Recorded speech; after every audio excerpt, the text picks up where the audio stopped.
क्या करूं, मैं इतनी सुंदर हूं तो। श्रीवास्तव मौसी का जब बेटा हुआ था, उन्होंने तभी ठान लिया था कि अपने बेटे के लिए सबसे सुंदर लड़की का हाथ मांग कर लाएंगी। श्रीवास्तव मौसी को भी बचपन से हीरोइन बन के रहने का बड़ा शौक था, तो बहू भी उनको हीरोइन जैसी ही चाहिए थी। एक दिन उन्होंने मिस गाजियाबाद डिम्पल से उसकी शादी करवा दी। यहाँ बस एक ही दिक्कत थी, डिम्पल को फेस मास्क बनाना तो आता था, पर आटा गूंथना नहीं आता था। बातें तो पक्की पक्की करती थी, पर रोटियां कच्ची पक्की बनाती थी। कमला बहन, मानना पड़ेगा, आप शहर की सबसे सुंदर लड़की को ब्याह कर ले आई है अपने बेटे के लिए। अब इसमें हमने तो कुछ नहीं किया भाई साहब, सब ऊपर वाले की कृपा है। जी जी, तो क्या क्या कर लेती है आपकी बहू? सब कुछ। जाओ बेटा डिम्पल, शर्मा जी के लिए थोड़ा नाश्ता पानी बना लाओ। डिम्पल नजदीक जाकर श्रीवास्तव मौसी के कान में फुसफुसाती है। मम्मी जी, नाश्ता बनाना तो नहीं आता, सिर्फ पानी ले आओ। अरे बेटा, तुझे देखने कितने लोग आए हैं, इन सबको पानी पिलाने का ही इरादा है क्या? सुंदर हूँ इसलिए देखने आए हैं। क्या करूँ, मैं इतनी सुंदर हूँ तो आप ही बताओ ना, क्या करूँ मैं? अरे बेटा, कुछ मत कर, खाना बनाना सीख ले बस। श्रीवास्तव मौसी के लिस्ट में सुंदरता सबसे ऊपर आती थी और उन्हें उसी का फल मिला। उनके बेटे अशोक ने एक दिन माँ से शिकायत की। माँ, कैसी बहू ढूंढ कर लाई हो? मैं शाम को थक हार कर घर लौटता हूँ तो मुझे कहती है, आज पेडिक्योर करना है, करवा दोगे? अरे जबकि दिन भर काम करके पाँव मेरे थके थे। अरे बेटा, ठीक है ना, धीरे धीरे सीख जाएगी। अरे क्या सीख जाएगी माँ, उससे कुछ भी नहीं आता। हफ्ते भर का शेड्यूल बना लिया है उसने, पेडिक्योर, हेड मसाज, मुल्तानी मिट्टी का ये वो, अरे पता नहीं क्या क्या। अरे मुझे तो नाम भी नहीं आते। देख बेटा, खाना बनाना, सब्जी काटना, ये सब सीखा जा सकता है, पर सुंदरता नहीं सीखी जा सकती।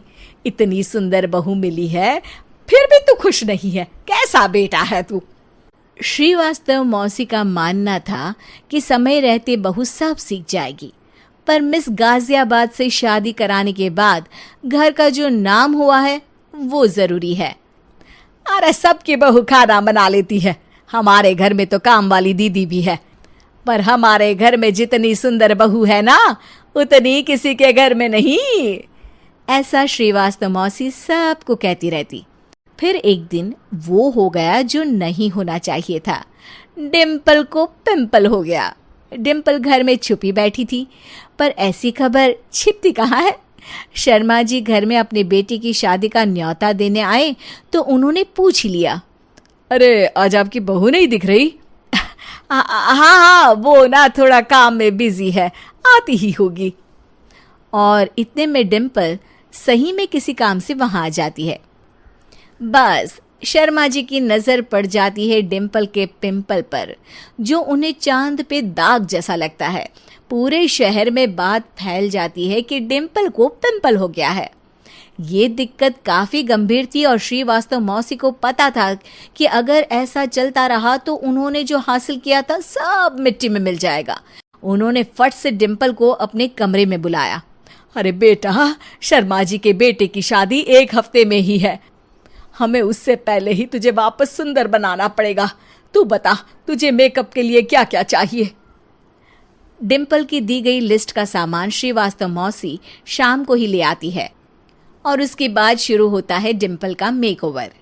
1 हफ्ते में सारे क्रीम्स पाउडर टेस्ट हो चुके हैं और डिम्पल और श्रीवास्तव मौसी रेडी हो जाते हैं शर्मा जी के बेटे की शादी के लिए। शादी के दिन डिम्पल बहुत सुंदर लग रही थी।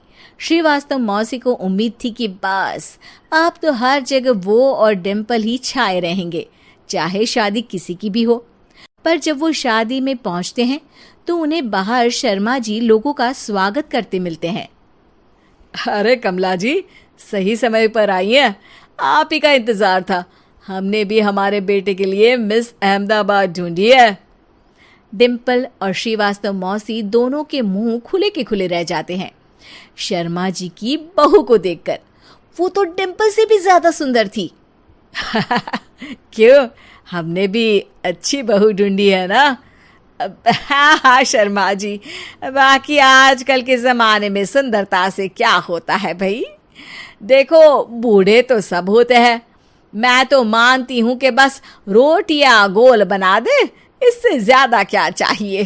सुंदरता का क्या है, ढल जाती है, पर गुण वो हमेशा रहते हैं।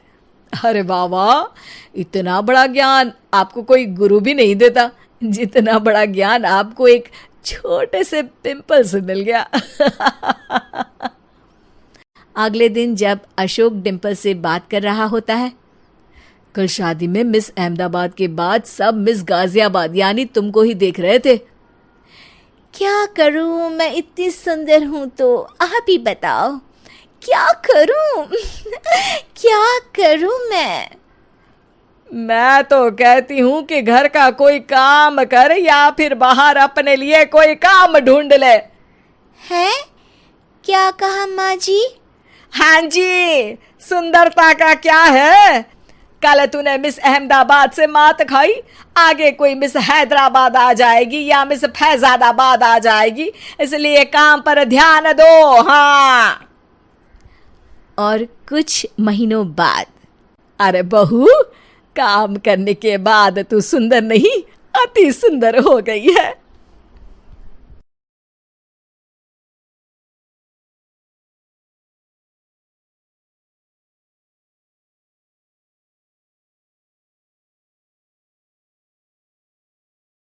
ईश्वर ने अब्राहम से एक पुत्र का और पुत्र से बहुत सी संतान का वादा किया, जो सारे संसार के लिए आशीष होंगे। पर अब्राहम और उसकी पत्नी सारा बच्चे पैदा करने के लिए बहुत बूढ़े थे।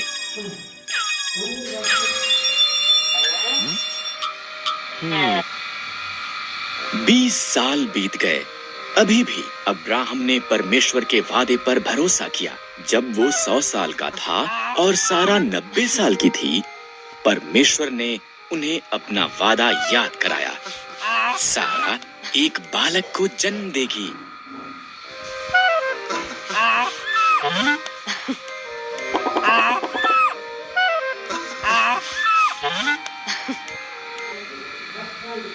जब उनका पुत्र पैदा हुआ, सारा इतनी प्रसन्न हुई कि वो प्रफुल्लित हुई।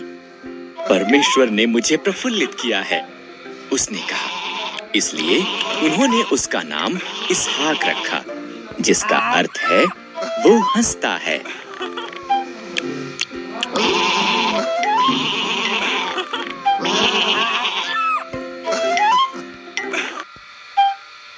जब इसहाक एक छोटा लड़का था, परमेश्वर ने अब्राहम को उसके पुत्र को मोरिय्याह पर्वत पर ले जाकर उसकी बलि देने को कहा। परमेश्वर इस तरह अब्राहम की परीक्षा ले रहा था।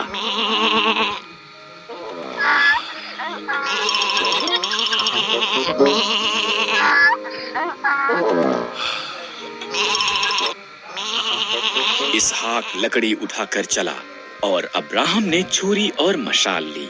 इकट्ठे वो पहाड़ पर चढ़ गए। बलिदान के लिए मेमना कहाँ पर है? इसहाक ने पूछा। परमेश्वर इसका प्रबंध करेगा, अब्राहम ने जवाब दिया।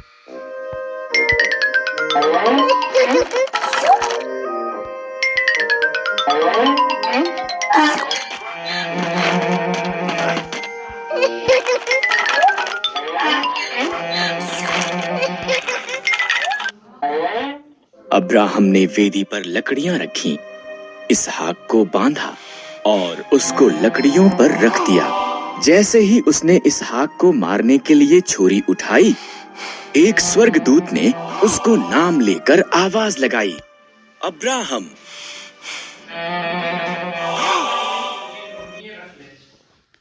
लड़के को मत मार, स्वर्गदूत ने कहा। परमेश्वर जानता है कि तू उसके वादे पर भरोसा करता है। उधर झाड़ियों में देख, एक मेंढा अपने सींगों से झाड़ियों में फंसा हुआ है। इसके बदले उसे बलिदान कर।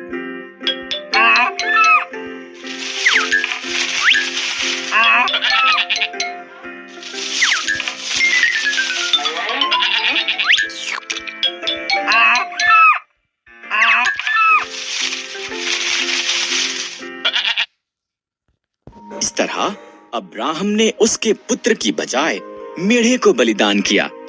उसने उस स्थान को यहोवा यिरे, परमेश्वर प्रबंध करेगा रखा, क्योंकि परमेश्वर ने बलिदान का प्रबंध किया था। ठीक जैसा कि परमेश्वर ने कहा था, उसका वादा सच्चा हुआ।